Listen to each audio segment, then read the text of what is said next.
কালকেই রয়েছে এলিমিনেটার এবং এই এলিমিনেটার ম্যাচ যারা হেরে যাবে তারা কিন্তু এবারের আইপিএল থেকে ছিটকে যাবে, আর যারা আর কি জিতবে তারা কিন্তু কোয়ালিফায়ার 2 খেলতে চলে যাবে। কোয়ালিফায়ার 2 আর কোয়ালিফায়ার 1 ম্যাচ রয়েছে কিন্তু আজকে কিন্তু রয়েছে কলকাতা এবং হায়দ্রাবাদের মধ্যে। এবার যদি আজকের ম্যাচটা বৃষ্টির জন্য ভেস্কে যায় না হয়, সেক্ষেত্রে কলকাতার যেহেতু নেট রান রেট বেশি রয়েছে, কলকাতা কিন্তু সোজা ফাইনালে চলে যাবে। হায়দ্রাবাদ সেক্ষেত্রে কিন্তু কোয়ালিফায়ার 2 খেলতে হবে তাদেরকে, এলিমিনেটার যে জিতবে তার সাথে। এবার এলিমিনেটার যে রাজস্থান রয়্যালস এবং আরসিবির মধ্যে খেলা রয়েছে, এই ম্যাচটাও যদি ধরে নিচ্ছি বৃষ্টির জন্য না হয়, আগে বৃষ্টির কথা বলি, মানে বৃষ্টির জন্য যদি না হয় সেক্ষেত্রে আরসিবির কপাল পুল্ল বলে আর কি। আরসিবি যেহেতু 4 নম্বরে রয়েছে, 3 নম্বরে রয়েছে রাজস্থান কিন্তু চলে যাবে কোয়ালিফায়ার 2 রাউন্ডে। এবার হায়দ্রাবাদ এবং রাজস্থানের খেলা হবে, আর যদি ওটাও বৃষ্টির জন্য না হয় সেক্ষেত্রে কিন্তু হায়দ্রাবাদ চলে যাবে। হায়দ্রাবাদ যেহেতু 2-এ রয়েছে, ফাইনালে পৌঁছে যাবে হায়দ্রাবাদ। কলকাতা এবং হায়দ্রাবাদের মধ্যে ফাইনাল হবে যদি বৃষ্টি হয়, আর বৃষ্টি যদি না হয় তাহলে যে জিতবে সে যাবে। এবার যে কোনো দল জিততে পারে। আজকে যে কলকাতা এবং হায়দ্রাবাদের মধ্যে ম্যাচ রয়েছে, যে কোনো দল, এই দুটো দলের সাথেই আমি ধরে নিচ্ছি রাজস্থানকে হারাবে আরসিবি। তাদের মোকাবিলা কিন্তু করতে হবে এবং আরসিবি রাজস্থানকে খুব সহজে হারিয়ে দেবে আমার যতদূর মনে হচ্ছে। তার কারণ রাজস্থান যা খেলেছে এই ম্যাচে, তারা একটা ম্যাচও জিততে পারেনি। একটা লাস্টেরটা বৃষ্টির জন্য পন্ড হয়ে গেছে ম্যাচটা, মানে তারা খেলতে পারেনি বৃষ্টির জন্য। এবার আমার মনে হয় না আরসিবি যেরকম ফর্মে রয়েছে, আরসিবির বিরুদ্ধে ভালো খেলবে বলে আমার মনে হয় না রাজস্থান রয়্যালসের সমস্যা সিমরন হেটমার, ওই ফিনিশিং দিকে সমস্যা রয়েছে। আর যে সমস্যাটা রয়েছে ওপেনিং জুটি, এই ওপেনিং জুটি মানে যশস্বী জয়সওয়াল আর টম কোহল আর ক্যাডমোরে এখন ওপেন করছে, ওই জায়গাটাই সমস্যা হয়ে গেছে। ওপেনিং জুটি আর ফিনিশিং জুটি, এই দুটো গুরুত্বপূর্ণ জায়গায় সমস্যা। মিডিল অর্ডারের সমস্যা নেই, মিডিল অর্ডারে রিয়ান পরাগ, সঞ্জু স্যামসন এরা রয়েছে। আর সঞ্জু আর রিয়ান পরাগ যদি অবিশ্বাস্য কিছু খেলে দেয়, ইনিংস সেঞ্চুরি করে দিল বা 94-95 রানের ইনিংস খেলে দেয়, সেক্ষেত্রে কিন্তু আরসিবি চাপে পড়ে যাবে। আর আহমেদাবাদে খেলাটা হবে, আহমেদাবাদে খুব একটা ব্যাটিং সহায়ক কিন্তু পিচ হবে না, মানে সেই জন্য আমার যতদূর মনে হয় যে আরসিবিকে জিততে গেলে কম রানে আটকানোর চেষ্টা করতে হবে। চেজি হয়তো করতে চাইবে, কেন আহমেদাবাদের পিচে যারা টসে জিতে প্রথমে বলই নেয় এবং আরসিবি চেষ্টা করবে কম রানে আটকানোর। এর আগে রাজস্থান রয়্যালস এবং আরসিবির মধ্যে যখন খেলা হয়েছিল এই কোয়ালিফায়ার ম্যাচ, প্লে অফের ম্যাচগুলোতে 2015 সালে, তখন কিন্তু রাজস্থান রয়্যালস হেরে গেছিলো, আরসিবি কিন্তু জিতে গেছিলো। টোটাল হেড টু হেড রেকর্ডে কে এগিয়ে রয়েছে সেটাও একবারে বলে দিচ্ছি। টোটাল হেড টু হেড রেকর্ডে এগিয়ে রয়েছে 31টা ম্যাচে খেলা হয়েছে আরসিবি এবং রাজস্থান রয়্যালসের মধ্যে। 15টা ম্যাচে জিতেছে আরসিবি আর 13টা ম্যাচে জিতেছে রাজস্থান রয়্যালস কিন্তু কম ম্যাচ জিতেছে, আরসিবি কিন্তু বেশি ম্যাচ জিতেছে বেঙ্গালুরু। আর 3টে ম্যাচ কিন্তু কোনো রেজাল্ট আসেনি, মানে নো রেজাল্ট, বৃষ্টির জন্য ক্যান্সেল হয়ে গেছে। রাজস্থান রয়্যালসের বিরুদ্ধে বরাবরই কিন্তু ভালো খেলে বিরাট কোহলি। এবার আজকের ম্যাচও, এই কালকের ম্যাচও আমরা দেখতে পাবো যে হয়তো ভালো খেলবে, একটা ভালো ইনিংস খেলবে। তবে বিরাট কোহলি যদি আউটও হয়ে যায়, ফাফ ডু প্লেসি রয়েছে, ফাফ ডু প্লেসি প্রতি বছরই ভালো খেলে দেয়, এই বছর একটু কম ভালো খেলেছে, বাট অ্যাভারেজ কম থাকলে স্ট্রাইক রেট অন্যবারের তুলনায় বেশি। অন্যবার আর একটু ভালো খেলে, এবার একটু কম ভালো খেলেছে। রাজাত পাতিদার রয়েছে, গ্লেন ম্যাক্সওয়েল মোটামুটি খেলে দিতে পারবে আশা করছি। রাজাত পাতিদারের ভালো খেলাটা সমস্যা। এবার যদি মানে আরসিবি ব্যাট করতে নেমে Faf du Plessis, Virat Kohli, Rajat Patidar out হয়ে যায়, সেক্ষেত্রে অনেকটাই ম্যাক্সওয়েল আর ক্যামেরন গ্রিনের ওপর নির্ভর করবে। সেক্ষেত্রে আরসিবি কতদূর যেতে পারবে সেটা নিয়ে একটা সংশয় রয়েছে। তবে আরসিবি যেরকম স্বপ্নের ফর্মে রয়েছে এখন, 6খানা ম্যাচ পরপর জিতেছে, আমার মনে হয় না রাজস্থান তাকে বাধা হয়ে আটকাতে পারবে বলে। রাজস্থান যদি খুব অসুবিধা হয়, খেলতে না পারে, হবে অসুবিধা যখন এই কলকাতা এবং হায়দ্রাবাদ এই দুটো টিমের সাথে যখন খেলা পড়বে, তখনই কিন্তু সমস্যা হবে। আরসিবি চমৎকার পারফরমেন্স করেছে ঠিকই, কিন্তু এরা কিন্তু প্রথম থেকেই ভালো খেলেছে। হায়দ্রাবাদও ভালো খেলেছে, কলকাতা নাইট রাইডার্সও ভালো খেলেছে। এই মনে হয় বেশ কয়েক বছর পর চেন্নাই এবং মুম্বাইকে ছাড়া আর কি প্লে অফের ম্যাচগুলো হচ্ছে। আগেরবার মুম্বাই উঠেছিল, চেন্নাই উঠেছিল, এইবার আর উঠতে পারেনি। এইবার কোনো দুটো দল উঠতে পারেনি, তবে আরসিবি উঠেছে। আরসিবি না উঠলে চেন্নাই উঠতো, চেন্নাই থাকতোই। এবার ওই আরসিবি হারিয়ে দিয়েছে ওই জন্য। আর রবিচন্দ্রন অশ্বিন, চাহাল, এরা কেমন আরসিবির বিপক্ষে পারফরমেন্স করে সেটা দেখতে হবে। চাহাল তো আরসিবির বিপক্ষে ভালো পারফরমেন্স করেই। আর আহমেদাবাদের পিচে মাঝে মাঝে কিন্তু টার্নিং উইকেট হয়ে যায়, মানে মিডিল ওভারগুলোতে কিন্তু রান করা মুশকিল হয়ে যায়। সেই জন্য আরসিবির জন্য রান করাটা অতটা সহজ হবে না। আর আমার যতদূর মনে হয় স্লো পিচ হলে সেক্ষেত্রে 150, 155, 60 ওই রানই কিন্তু মারাত্মকটা, মানে কঠিন হয়ে যাবে চেস করা বা ওই রান ডিফেন্ড করা কিন্তু যায় এখানে। আর প্লেইং 11-এর কথা যদি বলি, আরসিবি আরসিবির প্লেইং ইলেভেনে হয়তো কোনো পরিবর্তন হয়তো নাও আনতে পারে, তার কারণ যেহেতু তারা জিতে যাচ্ছে, উইনিং কম্বিনেশন কেউ ভাঙতে চায় না। ওই আর স্বপ্নিল সিং একটা লাকি চান, আরসিবির জন্য লাকি চান, তার কারণ স্বপ্নিল সিং যখন থেকে আরসিবিতে খেলেছে তখন থেকে আরসিবি জেতা শুরু করেছে, আরসিবি ভালো খেলা শুরু করেছে। আর স্বপ্নিল সিং এর আগে হিমাংশু শর্মা, তারপরে কান শর্মাও খেলেছিল, একটা ম্যাচে খেলানোর পর বসিয়ে দিয়েছিল। আর একটা স্পিন মায়াঙ্ক ডাগার ফালতু, মানে কি হিসেবে তাকে নিল আমি জানি না, শাহবাজ আহমেদের পরিবর্তে জঘন্য। মায়াঙ্ক ডাগারের থেকে ওই স্বপ্নিল সিং অনেক ভালো। এবার স্বপ্নিল সিং এমন একটা প্লেয়ার, স্বপ্নিল সিং 2008 আইপিএল থেকে মুম্বাই ইন্ডিয়ান্স দলে ছিল, আরও অন্যান্য দলে ছিল, খেলারই সুযোগ পায়নি। খেলা ওই দল খেলতে পারে না, তাও তাকে খেলানো হয় না। এবার যে আরসিবিতে আসে এইবারই বেশ কয়েকটা তাও ম্যাচ খেলেছে, 6টা ম্যাচে বোধহয় 8টা উইকেট নিয়ে নিয়েছে স্বপ্নিল সিং। আর মোহাম্মদ সিরাজ প্রথম দিক দিয়ে বল করতে পারছিল না, পরে ভালো করে দিয়েছে। ইয়াস দয়ালও মোটামুটি ভালো করছে, সেই জন্য দেখা যাক আরসিবি জিততেও পারে। আজকের ম্যাচ যদি কেউ এগিয়ে থাকে, আমি বলবো 80% এগিয়ে থাকবে আরসিবি, 20% এগিয়ে থাকবে রাজস্থান রয়্যালস। আর রাজস্থান রয়্যালস অবশ্যই যাবে, বৃষ্টি চলে আসুক, বৃষ্টি আসলে কিন্তু রাজস্থান রয়্যালস না খেলেই প্লে অফে মানে এলিমিনেটর জিতে যাবে, মানে এলিমিনেটর থেকে আর কি কোয়ালিফায়ার 2 রাউন্ডে চলে যাবে। আরসিবি আর কি কপাল করবে আরসিবির, এখন দেখা যাক কি হয়। আজকের ম্যাচটা গুরুত্বপূর্ণ, কলকাতা এবং হায়দ্রাবাদের মধ্যে ম্যাচটা রয়েছে, কলকাতা এবং হায়দ্রাবাদ। এই ম্যাচও আশা করছি একটা ম্যাচও বৃষ্টি হবে না, বৃষ্টি না হলে আলাদা ব্যাপার। আর ফাইনাল ম্যাচের সম্ভবত রিজার্ভ ডে সম্ভবত রয়েছে তার পরের দিন মনে হয়, শুনছিলাম তো তাই। এবার আর অন্য কোনো ম্যাচের কিন্তু রিজার্ভ ডে রাখা হয়নি, শুধু ফাইনাল ম্যাচে রাখা হয়েছে আইপিএলের। তো দেখা যাক এখন কি হয়। আর আজকের ম্যাচটা কে যেতে, তবে কালকের ম্যাচটা কে যেতে, তবে আমার মনে হচ্ছে যে কাল হয়তো জিতে যেতে পারে আরসিবি, রাজস্থান হারবে। আর কলকাতা এবং হায়দ্রাবাদের মোকাবিলা করতে হবে আরসিবি, সেটাও যদি হারিয়ে দেয় তাহলে ফাইনালে চলে যাবে আরসিবি।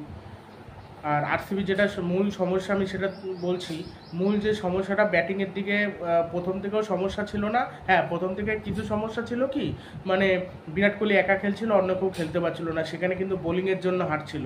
এবার কিন্তু লাস্ট কয়েকটা ম্যাচ ধরে বোলিংটা একটু বেশি ভালো হচ্ছে, বোলিংয়েই সমস্যাটা রয়েছে, ভালো হলেও সমস্যাটা রয়েছে, আর একটু ভালো করতে হবে। মানে লকি ফার্গুসনের একটু মারটা কম খেতে হবে, প্রচণ্ড মার খাচ্ছে, ইকোনমি 10-এর উপর, অত মার খেলে হয় না। সিরাজও ভালোই মার খায়, একটু কম মার খেতে হবে।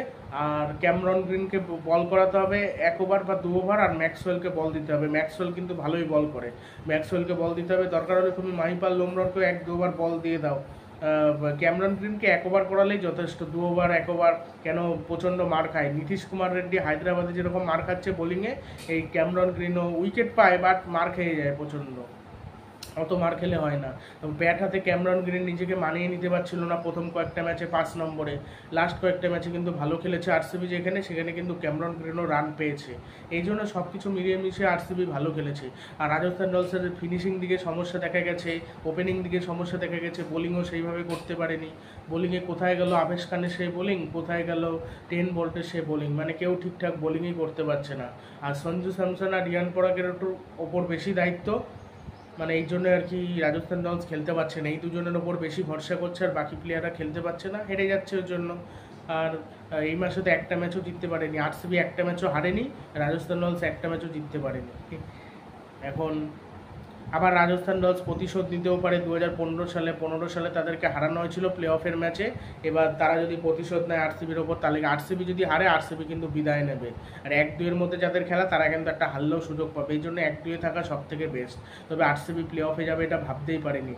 আর রাজস্থান লাস্ট যখন মনে হয় ম্যাচ জিতেছিল, তখন এই আরসিবির কাছে সুযোগ ছিল কত পার্সেন্ট, 2% না 1% যেন ছিল প্লে অফে যাওয়ার চান্স, তাদেরকে পরপর 3-4টে ম্যাচ জিততে হতো। আর ভাবা যায় যে আরসিবি পরপর 3-4টে ম্যাচ জিতে যাবে, সব টিমেরই থাকে আশা জোগানোর। মাঝখান থেকে দিল্লির চান্সটা মনে হচ্ছিল থাকবে, দিল্লি লখনৌ এদের চান্সটা ছিল বলে মনে হচ্ছিল, কিন্তু এরাও বাদ পড়ে গেল, আরসিবি মাঝখান থেকে চলে গেল। আরসিবি অপ্রতিরোধ্য ক্রিকেট খেলেছে।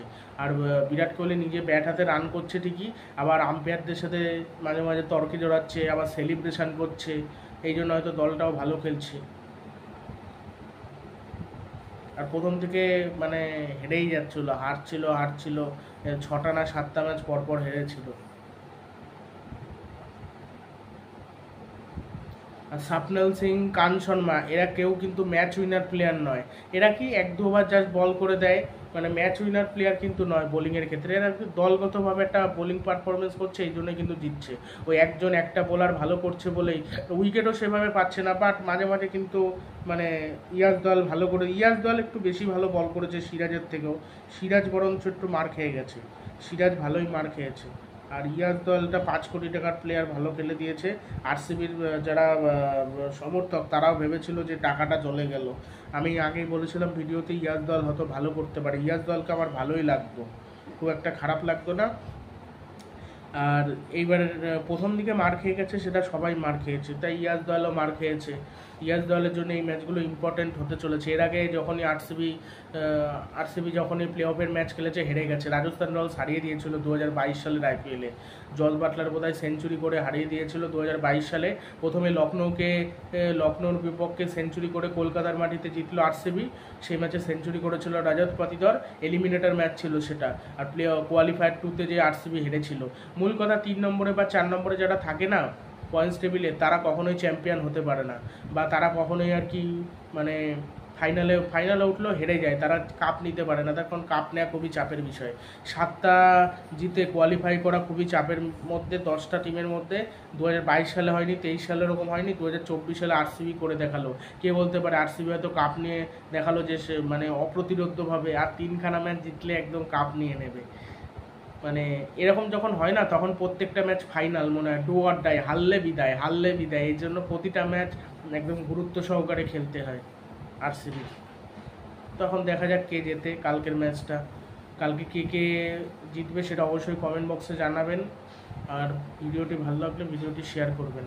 আর কে কোন দলকে সাপোর্ট করছেন সেটাও জানাবেন।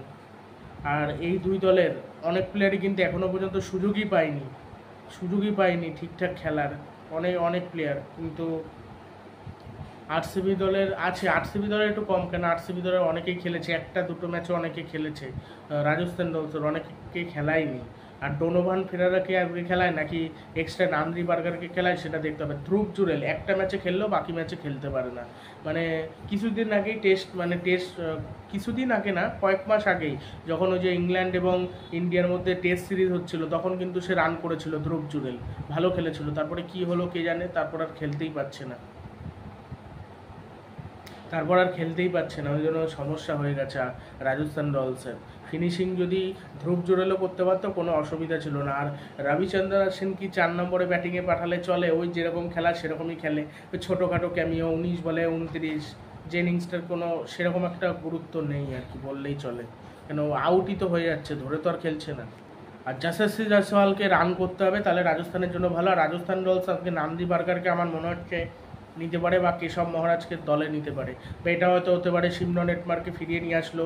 এরা এমন মানে বোকার সিদ্ধান্ত নিয়েছে, ডোনোভান ফেরানোর মতো প্লেয়ারকে কিনেছে, মানে ব্যাকআপ আমি মেনে নিচ্ছি, সিমরন হেটমার, রহমান পাওয়াল রয়েছে, কিন্তু আরেকখানা নেওয়া উচিত ছিল কাউকে যে অলরাউন্ডার ভালো ব্যাটিং করতে পারে শেষ দিকে। আর রহমান পাওয়াল ফিনিশই করতে পারছে না, রহমান পাওয়াল কি খেলবে? ওই রহমান পাওয়ালের থেকে সিমরন হেটমার অনেক ভালো। সিমরন হেটমার, নিকোলাস পুরান এগুলো একটু বেশি ভালো। আর রহমান পাওয়াল একটু সুইং হলে, একটু ফুল টাচ বল দিয়ে দিলে খেলতে পারে না, তাহলে ব্যাটের আগায় বল দিতে হবে, তাহলেই ছোট রাসেল খেলতে পারে। ওই রহমান পাওয়ালের নাম ছোট রাসেল, ছোট রাসেল বলে ডাকা হয়, অনেকটা রাসেলের মতনই। রাসেল বড় রাসেল, মানে সাইজটা লম্বা, তারপরে মানে একটু দানবীয় চেহারা। আর এই রহমান পাওয়েল একটু অন্যরকম, একই রকম কিন্তু দেখতে অনেকটা একই রকম লাগে, শুধু চুলের স্টাইলটা আলাদা, হেঁটে যাওয়া। রাসেল একটু লম্বা চওড়া এই আর কি, আর একটু অন্যরকম রহমান পাওয়েল। তবে ব্যাটটা খারাপ করে না। তবে সিমরন হেটমার 2022 সাল থেকে রাজস্থান রয়্যালসের হয়ে ফিনিশ করে আসছে, সেই জন্য রাজস্থান রয়্যালসের হয়ে একটু বেশি ভালো খেলেছে সিমরন হেটমার। তো দেখা যাক এখন সিমরন হেটমার ফিরে আসে নাকি ডোনোভান ফেরারা কেমন খেলে। আর একটা কাজ করতে পারে, ডোনোভান ফেরারাকে রহমান পাওয়েলের আগে ব্যাটিংয়ে নামানো যেতে পারে, যে কেমন খেলে একটু আগে, যখন শেষে খেলতে পারছে না। মানে রাজস্থান রয়্যালস আমার মনে হয় কালকে জিততে পারবে না। আর আজকে দেখা যাক, আজকে কলকাতা এবং হায়দ্রাবাদের মধ্যে, অনেকে বলছে হায়দ্রাবাদ জিতবে, অনেকে কলকাতা, এই দুটো দলের মধ্যে হয়তো ফাইনাল হতে পারে। আমার যতদূর মনে হয় আরসিবি মনে হয় প্লে অফে যেতে পারবে না মনে হয়, কেন যাওয়াটা খুব চাপের। 3টেই তাদের ভাগ্যে যাওয়া, 3টেই জেতা পরপর, খুব চাপের, খুব। দেখা যাক এখন কি হয়। খেলার বিষয় তো আগে থেকে কিছুই বলা যায় না, হয়তো তারা চলে গেল, সেটা আলাদা ব্যাপার। শেষে একটু মহেন্দ্র সিং ধোনির কথা বলে দিই। মহেন্দ্র সিং ধোনি চিকিৎসার জন্য লন্ডনে চলে গেছে, লন্ডনে, এবং চিকিৎসা করে এসে তারপর সে সিদ্ধান্ত নেবে সে খেলবে কি না, মানে সামনের বছরও খেলবে নাকি অবসর নিয়ে নেবে। এবার মহেন্দ্র সিং ধোনির ব্যাপারে আগের থেকে কিছু জানা যায় না, সে যখন ক্যাপ্টেন্সি ছেড়ে দিয়েছিল আগে থেকে জানায়নি, হুট করে ছেড়ে দিয়েছিল, খেলাও হয়তো যখন ছাড়বে হুট করে ছেড়ে দেবে, সেই জন্য আগে থেকে কিছু জানা যায় না। আবার সামনের বছর আর এক বছর খেলতেই পারে। তবে সব থেকে সঠিক সময় ছিল মহেন্দ্র সিং ধোনি যখন 2023 সালে কাপ নিল চেন্নাই, ও তখন অবসর ঘোষণা করে দিতে পারতো, সেটাই ভালো হতো, কাপ নিয়ে শেষ করতো মহেন্দ্র সিং ধোনির মানে ক্রিকেটের অধ্যায়, তাহলে ভালো হতো আর কি। এর আগে যখন ভারত হেরেছিল ম্যাচ সেমিফাইনালে, ওটাই ছিল ভারতের মানে মহেন্দ্র সিং ধোনির শেষ ম্যাচ ইন্টারন্যাশনাল ক্রিকেটে, ওই ম্যাচ হেরেছিল। আইপিএলও কিন্তু লাস্ট ম্যাচে হারলো আরসিবির কাছে। এবার সেখানে হারাত দিয়ে কি মানে এবার অবসর নেবে নাকি পরের বছরও খেলবে, সেটা এখন দেখতে হবে। আর তো এটা অনেক কিছু নির্ভর করছে ভারতের কোচ কে হয়। ভারতের কোচ যদি স্টিভেন ফ্লেমিং হয়, মহেন্দ্র সিং ধোনি আমার যতদূর মনে হয় খেলবেন, আর যদি না হয় সেক্ষেত্রে হয়তো কোচিংয়ের দায়িত্ব হয়তো পেতে পারে মহেন্দ্র সিং ধোনি, এবং সে কোচের দায়িত্বই পাবে। আর যদি স্টিভেন ফ্লেমিং থাকে, কোচের দায়িত্ব না পায় ভারতের, তাহলে মহেন্দ্র সিং ধোনি সামনের বছরও খেলতে পারে। এবার সামনের বছর খেললে তো হবে না, 3 বছর খেলতে হবে, তার কারণ সামনের বার মেগা অকশন রয়েছে, এবার প্লেয়ারদের ধরে রাখা ব্যাপার একটা রয়েছে। সেক্ষেত্রে সব থেকে বয়স্ক প্লেয়ার হবে হয়তো মহেন্দ্র সিং ধোনি। আর দীনেশ কার্তিকের ব্যাপারটা আমি ভেবেছিলাম দীনেশ কার্তিক অবসর নিয়ে নেবে, অবশ্য আরসিবির শেষ ম্যাচকে দেখলে বোঝা যাবে যে দীনেশ কার্তিক নিতে পারে নাকি। দীনেশ কার্তিকের তবে দেখা যায় কালকের ম্যাচে কেমন খেলে। দিকেও ভালো ফিনিশ করছে, প্রথম দিকে ভালো খেলছিল, বাট লাস্ট দিকে আর সুযোগ পাচ্ছে না, তাও খেলে দিচ্ছে 6 বলে 14 রান। শেষ দিকে ওরকম ছোটোখাটো ক্যামিও কিন্তু অনেক কাজের হয়ে দাঁড়ায়। এই হলো বিষয়, তখন দেখা যাক কি হয়।